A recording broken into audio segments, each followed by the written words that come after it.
Morning students. एक बार फिर welcome है आपका नेक्स्ट जेनियस ऑनलाइन क्लासेस के अंदर बच्चों। और chapter halo alkane hello Erin पढ़ रहे थे और हेलो एल्केन हेलो एरिन वाले चैप्टर के अंदर हम लोग ऑप्टिकल आइसोमेरिज्म की बात कर रहे थे। लेक्चर का टाइम हो गया था इसलिए वो क्लास को हम लोगों ने एंड टाइम पे छोड़ी थी। एक बार उसको रिपीट करेंगे। तो हेडिंग आप डाल सकते हैं, आइसोमेरिज्म वाला टॉपिक चल रहा था और उसमें लिख देंगे आप लोग ऑप्टिकल आइसोमेरिज्म। हिंदी में बोलते हैं इसको प्रकाशिक समावयवता। ऑप्टिकल आइसोमेरिज्म में प्रकाशिक समावयवता की बात करें बच्चों, तो मैंने आपको बताया था कि जो लाइट आपको नज़र आ रही है, ये जो लाइट आपको नज़र आ रही है बच्चों, ये लाइट हमारी कहलाती है, ये वाली लाइट हमारे पास में कहलाती है बच्चों पॉली डायरेक्शनल लाइट।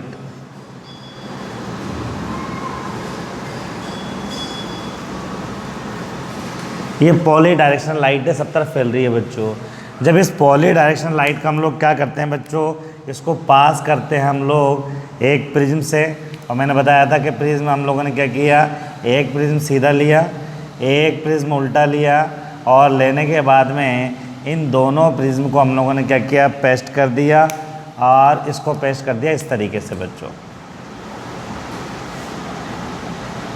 पेस्ट किससे किया था, पेस्ट किया इसको कैनेडा बाल्सम, ठीक है। कैनेडा बाल्सम से पेस्टिस को हम लोग क्या किया, चिपका दिया बच्चों। अब उसके बाद में ये कहलाता है आपका निकोल प्रिज्म। क्या कहलाता है बच्चों, निकोल प्रिज्म कहलाता है आपका। इस निकोल प्रिज्म से जब ये पॉली डायरेक्शनल लाइट पास होती है इस तरीके से, ये लाइट पास हो रही है इसमें से, तो ये लाइट जब पास होती है रिफ्लेक्शन की वजह से बच्चों, ये कन्वर्ट हो जाती है। ये लाइट जो है बच्चों पॉली डायरेक्शनल, ये कन्वर्ट हो जाती हैं लाइट में जो कहलाती है आपकी mono directional light. Mono directional light, इसी को हम लोग बोलते हैं मोनोक्रोमेटिक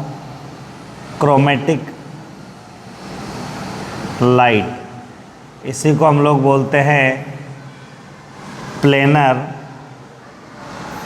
पोलराइज्ड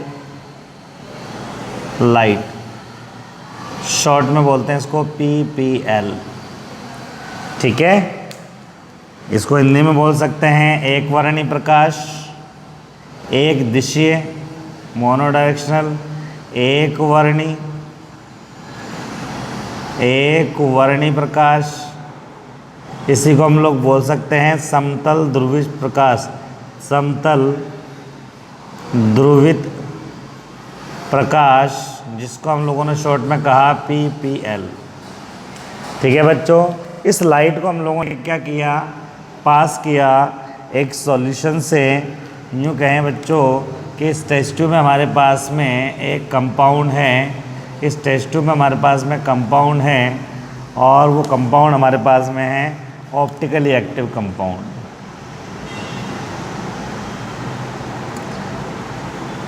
ये हमारे पास में है बच्चों ऑप्टिकली एक्टिव कंपाउंड, जिसको हम लोग कह सकते हैं प्रकाशिक सक्रिय यौगिक। प्रकाशिक सक्रिय यौगिक कहते हैं। प्रकाशिक सक्रिय यौगिक कौन होता है बच्चों, वे यौगिक जिनमें किरेल कार्बन पाया जाता है। The compound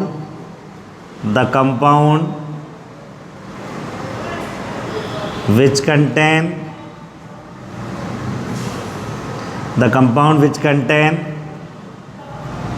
chiral carbon. वे यौगिक जिनमें किरेल कार्बन पाया जाता है, ठीक है बच्चों। अब ख़ास बात यह है कि जब इससे इस किरेल कार्बन से हम लोग इस लाइट को पास करते हैं तो पहले यहाँ एक बात और कर ली जा सकती है। किरेल कार्बन क्या होता है? किरेल कार्बन की बात करें तो यूँ कह सकते हैं the carbon which all 4 valency satisfied with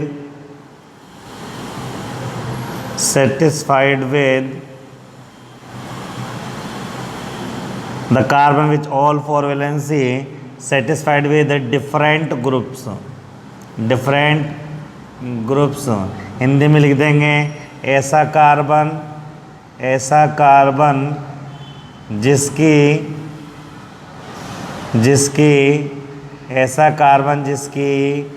चारों संयोजकताएं अलग अलग समूह से पूर्ण होती हैं, अलग-अलग समूह से पूर्ण होती हैं। फॉर एग्ज़ाम्पल अगर हम लोग बात करें इसके अंदर तो यहाँ लिख दिया मैंने CH3 CH2 CH Cl CH3, इसको हम लोग लिख सकते हैं इसको, या CH3 CH2 को मैंने एक साथ में मिला के लिख दूंगा, यह हो जाएगा आपका C2H5। ये हो गया मेरे पास में, यहाँ पर ये C, ये वाला C, ये नीचे Cl आपका, ऊपर ये वाला हाइड्रोजन मैंने लिख दिया, ठीक है बच्चों, और ये CH3। गौर से देखिए ये C2H5 ही लिख दिया, H ऊपर कर दिया, Cl नीचे, और ये CH3। इस वाले कार्बन को हम लोग स्टार लगा के शो करते हैं और इस स्टार वाले कार्बन को हम लोग कहते हैं किरेल कार्बन। क्या बोलते हैं बच्चों? कायरल कार्बन बोलते हैं। क्या बोलते हैं? Chiral carbon. इसी को हम लोग एसिमेट्रिकल कार्बन भी बोलते हैं। इस कायरल कार्बन को ही हम लोग क्या बोलते हैं? इसी को हम लोग आसिमेट्रिकल कार्बन भी बोलते हैं, ठीक है बच्चों, असममित कार्बन भी इसको बोलते हैं। तो जिस यौगिक के अंदर किरेल कार्बन होगा, मतलब चारों संयोजकताएं अलग अलग समूह से पूरी होंगी, वो यौगिक होगा किरेल यौगिक। तो और किरेल यौगिक होगा वो होगा ऑप्टिकली एक्टिव। और जो ऑप्टिकली एक्टिव होगा उसकी खास बात क्या है कि जब ऑप्टिकली एक्टिव कंपाउंड से लाइट पास होती है बच्चों, तो क्या होता है कि ये लाइट जो है आपकी, या ये जो लाइट है बच्चों, या तो ये क्लॉकवाइज रोटेट होती है या फिर ये एंटी क्लॉकवाइज रोटेट होती है। या तो ये होती है बच्चों क्लॉकवाइज रोटेट होती है और ये होती है एंटी क्लॉकवाइज रोटेट होती है बच्चों।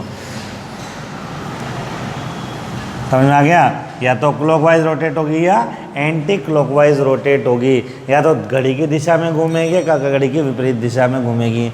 कब? खास बात ये सब में से नहीं घूमती हैं, वो केवल उसी कंपाउंड के अंदर में घूमती हैं जिसके अंदर यूँ कह सकते हैं ऑप्टिकली एक्टिव कंपाउंड होता है वही। तो यूँ कह सकते हैं, एक आध डेफिनेशन यूँ लिख सकते हैं कि व्हाट इज़ PPL। तो यूँ कह सकते हैं PPL क्या है? समतल ध्रुवित प्रकाश क्या है? यूँ कह सकते हैं the monochromatic light which show rotation when it pass from the optically active compound. वह प्रकाश या वह एक वर्णीय प्रकाश जो प्रकाशिक सक्रिय यौगिक से गुजरने पर घूर्णन दर्शाता है, कहलाता है आपका, क्या कहलाता है? PPL कहलाता है। बोर्ड एग्जाम में पूछा हुआ क्वेश्चन है बच्चों। उसके बाद में पूछ लेता है ऑप्टिकली एक्टिव कंपाउंड में प्रकाशिक सक्रिय यौगिक क्या कहलाते हैं? तो कह सकते हैं वह यौगिक जिससे PPL गुजरने पर घूर्णन दर्शाता है, प्रकाशिक सक्रिय यौगिक कहलाते हैं। इनमें किरेल कार्बन पाया जाता है। The compound which shows rotation when PPL pass through it is known as optically active compound.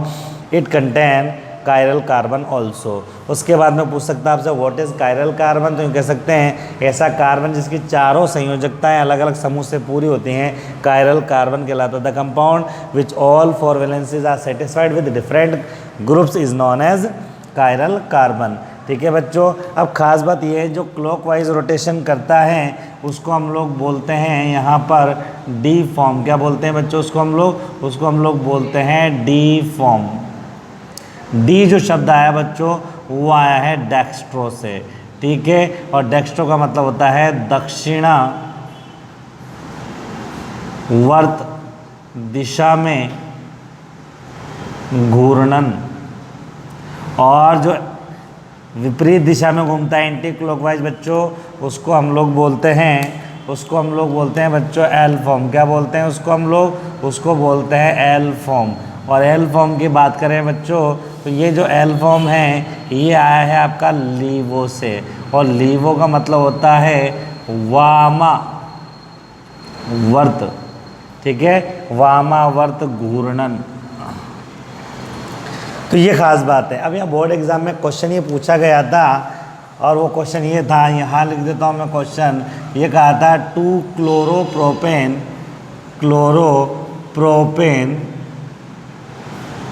Are optically inactive but 2 chlorobutane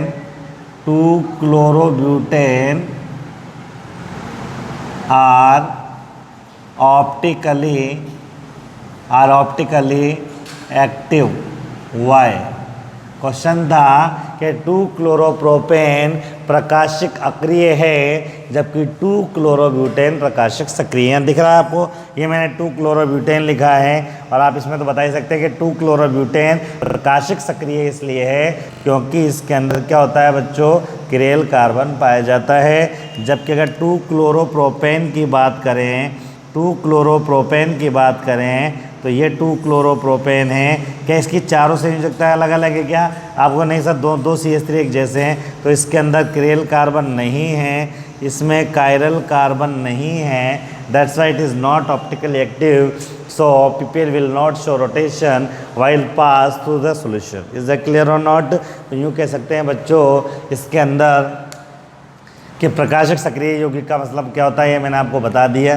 ठीक है, क्लियर हो गया इसके अंदर? आपको कोई डाउट इसके अंदर? चलें आगे। तो ये था हमारे पास में अब तक हम लोगों ने हेलो एल्केन हेलो एरिन के बारे में। पहले एक बार इसका स्क्रीनशॉट ले लो, ऐसा करो आप, ले लिया? अब सुनो मेरी बात, अब तक हम लोगों ने इस चैप्टर के अंदर अब तक पढ़ लिया इंट्रोडक्शन।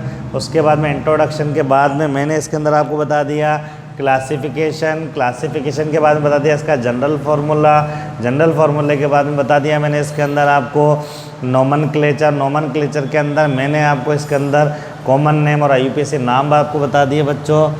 उसके बाद में फिर हम लोगों ने पढ़ लिया इसमें आइसोमेरिज्म 2 टाइप का शो करता है। स्ट्रक्चर में तो 2 बताया मैंने आपको, इसके अंदर कौन सा बताया, चेन और पोजीशन। और स्टीरियो में मैंने आपको बताया ऑप्टिकल आइसोमेरिज्म, और ऑप्टिकल आइसोमेरिज्म के बारे में मैंने आपको बताया कि जो ऑप्टिकली एक्टिव होता है वो प्रकाश का, लाइट का रोटेशन शो करता है। बात समझ में आ गई? अब लिखिए आप इसके बाद में नेक्स्ट टॉपिक, और बहुत इंपॉर्टेंट टॉपिक है जिसको हम लोग बोलते हैं बच्चों preparation method of halo alkane and hello Erin. Halo alkane के निर्माण की विधियाँ, बता दिया जाए इसको, हेलो एल्केन के निर्माण की विधियाँ। Preparation method of halo alkane, preparation method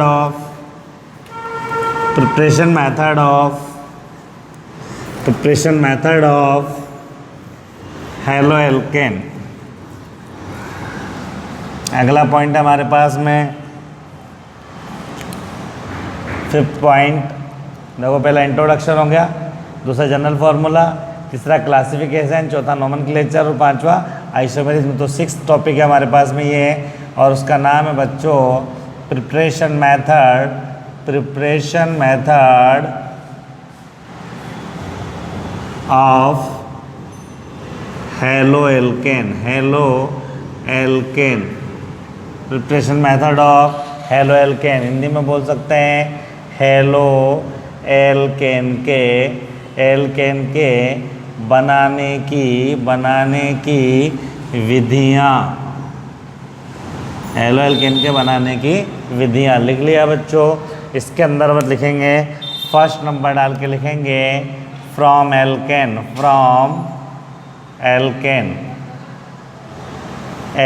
से, फ्रॉम एल्केन नंबर 1 आ गया एल्केन से। और इसके अंदर सिंपल सी बात लिखें, यहाँ लिखा आपने CH4 रिएक्शन करा दीजिए Cl2 के साथ इन प्रेजेंस ऑफ लाइट, एक H के साथ एक Cl बाहर बन जाएगा CH3Cl। उसके बाद में बच्चों अगर मान लीजिए आप कराएंगे इसकी रिएक्शन CH3 CH2Cl CH3 के साथ में वही क्लोरीन के साथ इन प्रेजेंस ऑफ लाइट प्रकाश की उपस्थिति में -HCl बाहर, यहाँ पे -HCl बाहर बन जाएगा CH3 CH2Cl। लेकिन अगर मान लीजिए बच्चों आपने एक कंपाउंड लिया CH3 CH2 पेंटेन और यहाँ लिख लिया आपने क्लोरीन के साथ इन प्रेजेंस ऑफ लाइट, तो आपके पास बनेगा CH3 CH2 इसके बाद में बन सकता है आपके पास में CH3 CH2 उसके बाद बनेगा आपका CH3 CH2 तो यूँ कह सकते हैं when alkane react with halogen in presence of light all possible haloalkane are formed, जितने बन सकते हैं उतने बना सकते हैं, पॉसिबल आइसोमर जितने बन सकते हैं बना सकते हैं। तो यहाँ पर हमारे पास में एक हाइड्रोजन यहाँ भी जोड़ सकते हैं, यहाँ की जगह यहाँ जोड़ सकते हैं, या तो चेन आइसोमर आपके बन गए। तो कहने का मतलब ये इस तरीके से भी आपका ये बन सकता है। उसके बाद में सेकंड बात करें इसके अंदर, तो हमारे पास में आ जाता है ये फ्रॉम एल्कीन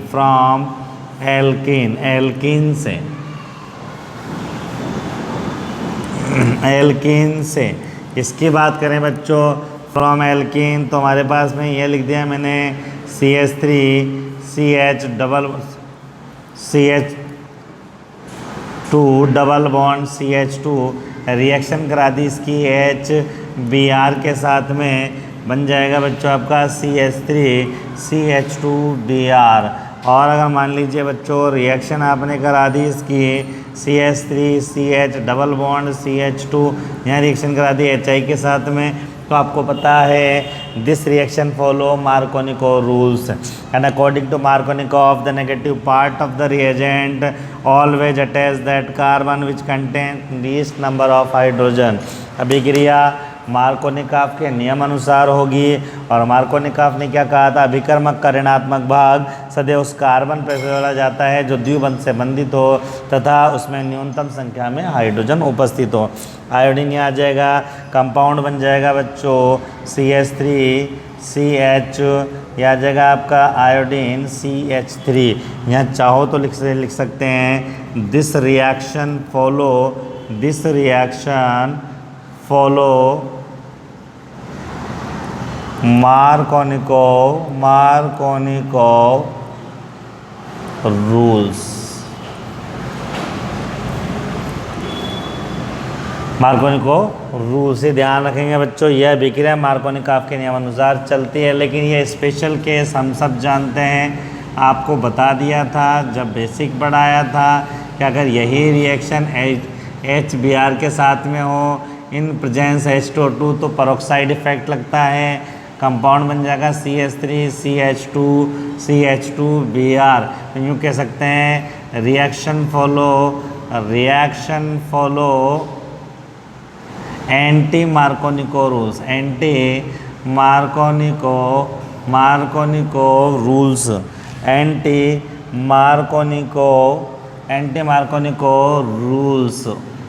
ठीक है बच्चों, it is also known as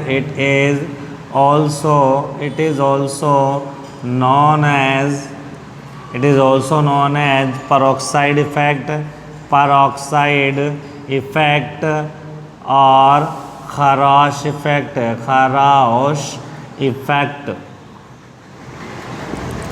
यूँ कह सकते हैं यह अभिक्रिया मार्कोनिकॉफ के विपरीत चलती है।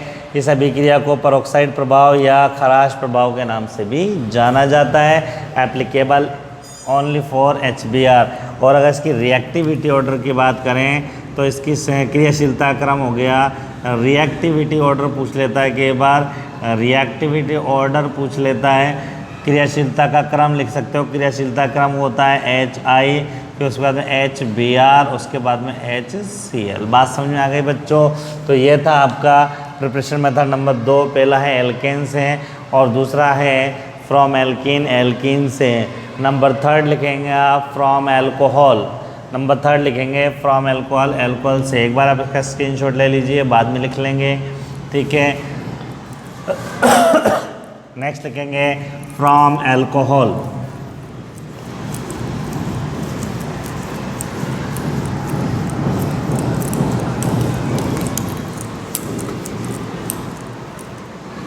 नेक्स्ट लिखेंगे आप बच्चों फ्रॉम एल्कोहल,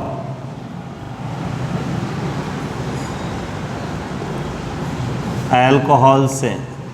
और एल्कोहल की बात करें, आप सब जानते हो, पहले बता चुका हूँ कि अगर मान लीजिए मेरे पास में यहाँ पर है ROH और इसकी रिएक्शन करवा दी जाए PCl3 PCl5 या फिर करा दी जाए SOCl2 ऑब्लिक पायरिडीन, पायरिडीन, या करवा दी जाए एनहाइड्रस ZnCl2 ऑब्लिक HCl के साथ में, इनमें से किसी के भी साथ करवा दी जाए बच्चों, तो मैंने आपको बताया था सभी में एक कंपाउंड बनेगा RCl।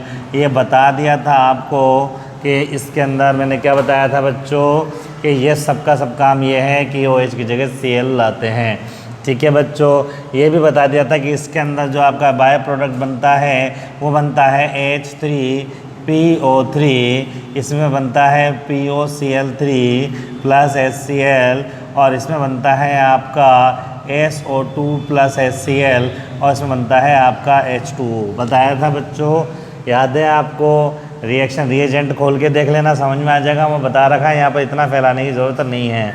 यहाँ एक बात और बता दी थी, the reaction of thionyl chloride, the reaction of, ये क्या है भैया, ये आपका है thionyl chloride, thionyl chloride Hindi में लिख लीजिए या इंग्लिश में लिख लीजिए, आपके ऊपर है थायोनिल क्लोराइड। और reaction of thionyl chloride is known as Darzens process. क्या कहलाता है भैया, डार्जन प्रोसेस कहलाता है, डार्जन प्रक्रम कहलाता है। आई हैव टोल्ड यू, ठीक है, बता चुका हूँ आपको कि ये डार्जन प्रक्रम कहलाता है। ये भी मैंने बता दिया था कि डार्जन अभिक्रिया में पेरिडीन, पेरिडीन का फॉर्मूला क्या होता है, C5H5N। याद आ रहा है, स्ट्रक्चर कुछ इस तरीके से बताई थी, अगर आपको याद हो, ठीक है, याद आ रहा है। तो मैंने बता दिया था पायरिडीन का काम क्या करता है, it absorb HCl which is form during the reaction. इस अभिक्रिया में जो HCl अभिक्रिया के दौरान बनता है, इसको अवशोषण का काम करता है कौन, पायरिडीन। अभिक्रिया को बोलते हैं हम लोग डार्जन प्रोसेस। फिर मैंने आपको बताया था anhydrous ZnCl2 oblique HCl is known as Lucas reagent, is known as Lucas reagent. क्या कहलाता है भैया, ये कहलाता है आपका ल्यूकास रिएजेंट। कुछ ल्यूकास बोलते हैं, कुछ ल्यूकस बोलते हैं, ल्यूकास अभिकर्मक। और ल्यूकास अभिकर्मक के बारे में कहा था कि अगर मान लीजिए हम यहाँ पर 3 बीकर ले लें और 3 बीकर लेने के बाद में तीनों में एल्कोहल डाल दें, लेकिन हमें ये नहीं मालूम हो कि किस बीकर में कौन सा एल्कोहल है। सपोज ये आपका 3 डिग्री एल्कोहल है, सपोज आपका ये 2 डिग्री एल्कोहल है, सपोज ये आपका 1 डिग्री एल्कोहल है, और आपने क्या किया, तीनों में आपने ल्यूकास अभिकर्मक को डाल दिया, तीनों में आपने ल्यूकास अभिकर्मक को डाल दिया। जब ल्यूकास अभिकर्मक को डालेंगे तो जो सबसे फास्ट रिएक्शन करता है वो कहलाता है आपका 3 डिग्री एल्कोहल। उससे कम फास्ट होता है 2 डिग्री, सबसे कम होता है 1 डिग्री एल्कोहल। और मैंने आपको ये बता दिया था, इट इज़ यूज़फुल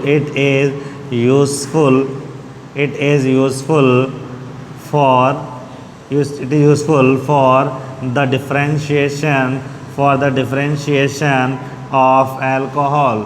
यूँ कह सकते हैं यह है एल्कोहल में विभेद करने के काम आता है, जिसकी क्रियाशीलता का क्रम क्या होता है बच्चों, जिसकी क्रियाशीलता का क्रम विच रिएक्टिविटी ऑर्डर इज़ 3 डिग्री। उसके बाद में होता है बच्चों आपका 2 डिग्री, और उसके बाद में होता है आपका 1 डिग्री एल्कोहल। बताया था आपको, और ये बता दिया था मैंने आपको, ठीक है। 3 डिग्री 2 डिग्री 1 डिग्री के अंदर विभेद करने के काम आता है। रिएक्टिविटी ऑर्डर इसका ये होता है ल्यूकास रिएजेंट का। एक बात और मैंने आपको बता दी थी, the reaction of Lucas reagent is known as groove process, इसको हम लोग बोलते हैं ग्रूव अभिक्रिया। क्या बोलते हैं बच्चों? ग्रूव अभिक्रिया। बात समझ में आ गई? होता क्या है कि इसके अंदर जैसे हम लोग ल्यूकास रिएजेंट डालते हैं तो जो तुरंत आपका टर्बिड हो जाता है, हल्का सा धुंधला हो जाता है, उसको कहते हैं 3 डिग्री अल्कोहल। जो समथिंग 5 मिनट बाद होता है वो 2 डिग्री अल्कोहल। जो 1 से 2 घंटे बाद होता है बच्चों, जो 1 से 2 घंटे बाद होता है वो होता है 1 डिग्री अल्कोहल। तो इसका जो रिएक्टिविटी ऑर्डर है और जो आपको याद करना है वो आपका हो जाएगा बच्चों, ये रहा 3 डिग्री अल्कोहल, ये हो गया आपका 2 डिग्री अल्कोहल और ये हो गया आपका 1 डिग्री अल्कोहल। तो यूँ कह सकते हैं जब अल्कोहल से आपको बनाना हेलो एल्केन या हेलो एरीन तो ख़ास बात यह है रिएक्शन करा सकते हैं PCl3, PCl5, SOCl2, पायरिडीन या एनहाइड्रस ZnCl2/HCl के साथ में। और ये बता दिया आपको the reaction of SOCl2 and pyridine is known as Darjan process, Darjan प्रक्रम। In this reaction pyridine is used for the absorption of HCl। इस अभिक्रिया में HCl का प्रयोग, इससे अभिक्रिया में pyridine का प्रयोग HCl के अवशोषण हेतु किया जाता है। यह एक अच्छा मेथड है हेलो एल्केन बनाने का। दिस मेथड इज़ यूजफुल और इम्पोर्टेंट और good method for the preparation of halo alkane because during the reaction SO2 form in the form of gas which release into the atmosphere while HCl is absorbed by the pyridine। So formed alkyl halide are naturally pure। तो यूँ कह सकते हैं बच्चों की सभी क्रिया के अंदर जो alkyl halide बनता है वो हमारे पास में प्राकृतिक रूप से शुद्ध होता है, क्योंकि SO2 गैस होता है, वो रिलीज हो जाता है और HCl का अवशोषण कौन कर लेता है बच्चों? pyridine कर लेता है। बोर्ड एग्जाम में भी और कंपटीशन एग्जाम में कई बार पूछा, नाम से भी पूछता है और रिएक्शन भी पूछता है, ठीक है। उसके बाद बताया the reaction of anhydrous ZnCl2/HCl। Anhydrous को हिंदी में बोलते हैं बच्चों निर्जल। क्या बोलते हैं बच्चों? निर्जल बोलते हैं। निर्जल मतलब फ्री फ्रॉम मॉइस्ट। यूँ कह सकते हैं कि इसके अंदर नमी भी नहीं होती, सुखा लेते हैं ढंग से इसको, बिल्कुल पानी का एक कतरा भी नहीं होता है इसके अंदर। तो ये कह सकते हैं फ्री फ्रॉम मॉइस्ट, नमी से मुक्त। तो जब निर्जल ZnCl2 और HCl लेते हैं तो इस अभिक्रिया के अंदर क्या होता है, ये तो उत्प्रेरक का काम करता है और ये H और यहाँ के OH से रिएक्शन करके H2 बाहर निकल जाता है और यहाँ पर RCl बन जाता है। ख़ास बात बच्चों ये है इसके अंदर एनहाइड्रस ZnCl2/HCl को हम लोग बोलते हैं ल्यूकास रिएजेंट या ल्यूकास अभिकर्मक। और ल्यूकास के बारे में मैंने बताया कि ल्यूकास अभिकर्मक क्या करता है, 1 डिग्री 2 डिग्री और 3 डिग्री अल्कोहल में विभेद करने के काम आता है। और फिर मैंने इसके अंदर बताया कि ये इस अभिक्रिया को हम लोग बोलते हैं ग्रूव प्रोसेस या ग्रूव अभिक्रिया। बोलिए, कोई डाउट इसमें? स्क्रीनशॉट ले लो। चलें फ्रॉम अल्कोहल के बाद बच्चों जब हम लोग आगे चलेंगे, अल्कोहल के बाद में जब हम लोग आगे चलेंगे तो अल्कोहल के बाद में अगला क्या आता है इसके अंदर? अल्कोहल के बाद में अगली रिएक्शन आती है हमारे पास में फ्रॉम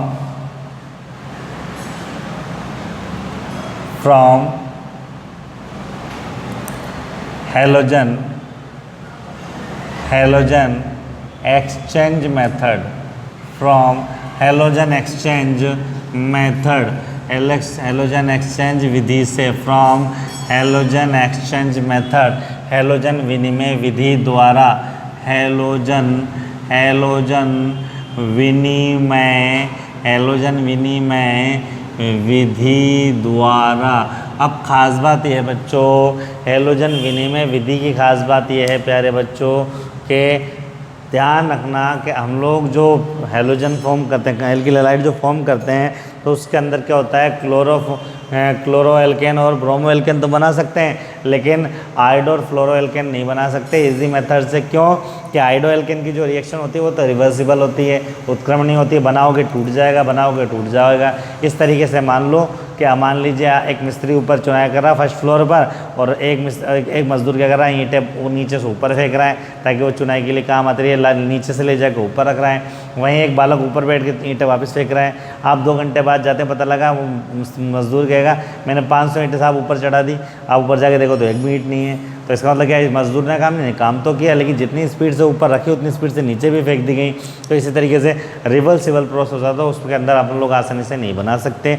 इसके बाद में अगर हम लोग बात करें इसकी कि फ्लोरोएल्केन, तो फ्लोरोएल्केन की खास बात ये होती है कि बच्चों इसकी रिएक्शन जो होती है वो बहुत फास्ट होती है, वो एक्सप्लोसिव नेचर की होती है, विस्फोट हो सकता है। तो इसलिए इनके लिए स्पेशल मेथड यूज़ किया जाता है और उसको कहते हैं from halogen exchange method, halogen विनिमय विधि द्वारा। और इसके अंदर 2 प्रोसेस हैं, दोनों बहुत इंपॉर्टेंट है, दोनों एग्जाम में आए हुए हैं। पहला इसके अंदर फिंकेस्टाइल मेथड, फिंकेस्टाइल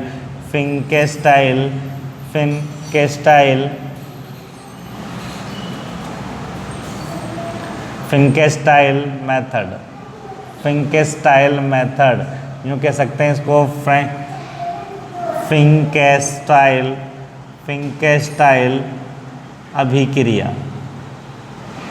ठीक है, फिंकेस्टाइल मेथड में क्या करते हैं बच्चों, हम लोग RCl के रिएक्शन करा देते हैं, RCl के रिएक्शन करा देते हैं नाई के साथ में। किसके साथ में, आपको सर नाई का मतलब है सोडियम आयोडाइड। ठीक है, in presence of dry acetone, शुष्क एसीटोन की उपस्थिति में करा देते हैं। तो यहाँ से हमारे पास में निकलता है NaCl बाहर और बन जाता है हमारे पास में RI। ठीक है, एल्किल आयोडाइड बन जाता है बच्चों। इसी तरीके से दूसरी मेथड है इसके अंदर, वो है स्वार्ट्स मेथड। क्या होता है बच्चों, स्वार्ट्स मेथड को हिंदी में बोलते हैं हम लोग स्वार्ट्स अभिक्रिया।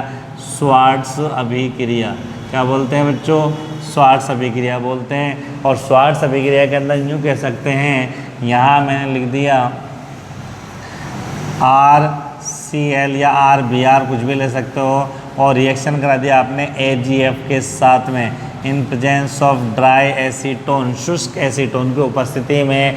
यहाँ पर से भी क्या होता है बच्चों, AgBr बाहर निकल जाता है और बन जाता है आपके पास में RF।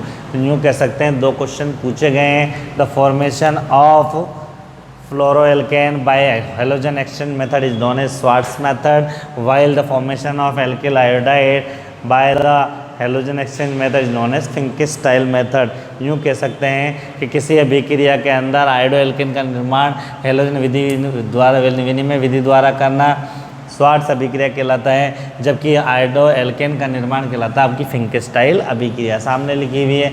इसका खास बात यह है कि जब ऑर्गेनिक पढ़ेंगे तो एक काम और आपको करना है, आपकी कॉपी के लास्ट के पेज पर तकरीबन 20 पेज लेने हैं और ऊपर हेडिंग डालनी है आपको, नेम रिएक्शन, नाम अभिक्रियाएँ, और उसके अंदर जो नाम से अभिक्रियाएँ आती हैं, जो अभिक्रिया हम लोग नेमिंग रिएक्शन पढ़ेंगे, नाम से पढ़ेंगे, उसको हम लिखेंगे। जैसे अभी हम लोगों ने शुरुआत की तो हमारे पास में 4 अब तक नेम रिएक्शन आ चुके जो आपको नोट करनी है। फर्स्ट आपकी डार्जन अभिक्रिया, उसके बाद में उसके अंदर रिएक्शन लिखनी है आपको। सेकंड आपको लिखनी है इसके अंदर कौन सी, ग्रू अभिक्रिया। तीसरी अभिक्रिया आपको लिखनी है बच्चों फिंकेस्टाइल अभिक्रिया, और चौथी लिखनी है आपको स्वार्ट्स अभिक्रिया। बात समझ में आ गई बच्चों? इसके अंदर कोई दिक्कत आपको बोलिए, क्लियर हो गया? चलें आगे। ठीक है, इसके बाद में नेक्स्ट लिखेंगे आप लोग, अगली रिएक्शन हमारे पास में हुन्स-डीकर रिएक्शन। नेक्स्ट लिखेंगे बच्चों हम लोग हुन्स-डीकर रिएक्शन, हुन्स-डीकर अभिक्रिया। अगली नामजद हमारे पास में रिएक्शन आ गई हुन्स-डीकर रिएक्शन, हुन्स-डीकर अभिक्रिया, हुन्स-डीकर अभिक्रिया। हुन्स-डीकर रिएक्शन की बात करें बच्चों, हुन्स-डीकर रिएक्शन के अंदर क्या होता है कि हम लोग किसी भी कार्बोक्सिलिक एसिड का एसीटेट लवण लेते हैं, ठीक है, एसिटेट सोल्ट लेते हैं, इसकी रिएक्शन कराते हैं हम लोग Br2 के साथ में in presence of CCl4, carbon tetrachloride के प्रेजेंस में हम लोग रिएक्शन कराते हैं। जैसे रिएक्शन होती है बच्चों, यहाँ से ये CO2 बाहर हो जाता है, यहाँ से हमारे पास में AgBr बाहर हो जाता है और बन जाता है CH3Br included of AgBr plus यूँ कह सकते हैं इन CO2। ख़ास बात यह है रिमूवल ऑफ CO2 है, तो यूँ कह सकते हैं it is also known as decarboxylation, यूँ कह सकते हैं इसे विकार्बोक्सिलीकरण भी कहा जाता है। This reaction is known as decarboxylation. ठीक है बच्चों, बात समझ में आ गई। तो आज की इस चैप्टर के अंदर हम लोगों ने ज़्यादा कुछ नहीं पढ़ा, इसमें खास रिएक्शन पढ़ी। इसके अंदर हम लोगों ने पहले ऑप्टिकल आइसोमेरिज्म क्या होता है उसके बारे में डिटेल से बात की, उसके बाद में इसके प्रिपरेशन मेथड की बात की। प्रिपरेशन मेथड के अंदर ऑप्टिकल आइसोमेरिज्म में जो क्वेश्चन आया था मैंने बता दिया आपको, और वो क्या बताया मैंने आपको कि 2 क्लोरोप्रोपेन ऑप्टिकल इनएक्टिव होता है, प्रकाश सक्रिय होता है, जबकि 2 क्लोरोब्यूटेन प्रकाशिक सक्रिय होता है। उसके बाद में अगला क्वेश्चन मैंने आपको बताया इसके अंदर प्रिपरेशन मेथड के अंदर आता है, उसके अंदर आपको इम्पोर्टेंट डार्जन और ग्रोव प्रोसेस दोनों ढंग से याद करने हैं। इसके बाद में एल्केन और एल्कीन की इससे प्रिपरेशन बताया, और एल्कीन में मैंने आपको बताया बच्चों मार्कोनिको और anti Markovnikov rules, very important at the point of view of your examination. बात समझ में आ गई बच्चों। उसके बाद में फिर हम लोगों ने पढ़ा हैलोजन एक्सचेंज मेथड, उसके अंदर अगर आइडो एल्केन बनाना है तो फिंकिस स्टाइल काम में लेंगे, और फ्लोरो एल्केन बनाना है तो स्वार्ट्ज अभिक्रिया काम में लेंगे। उसके अलावा हम लोगों ने बताया अगला हुंस डी का रिएक्शन, इसको विकार्बोक्सिलीकरण भी कहते हैं। क्यों कहते हैं? Due to removal of CO2। इतनी बात समझ में आ गई बच्चों। अब आगे हम लोग इसके प्रिपरेशन मेथड और पढ़ेंगे, उसके बाद में इस चैप्टर को आगे बढ़ाएंगे। इतना आप लोग रख लेंगे, ठीक है बच्चों, प्रैक्टिस करते रहेंगे। क्लियर हो गई बात? टेस्ट आपका हो गया है, ठीक है, मार्क्स आपको बता दिए जाएंगे, तैयारी करते रहिए। ओके।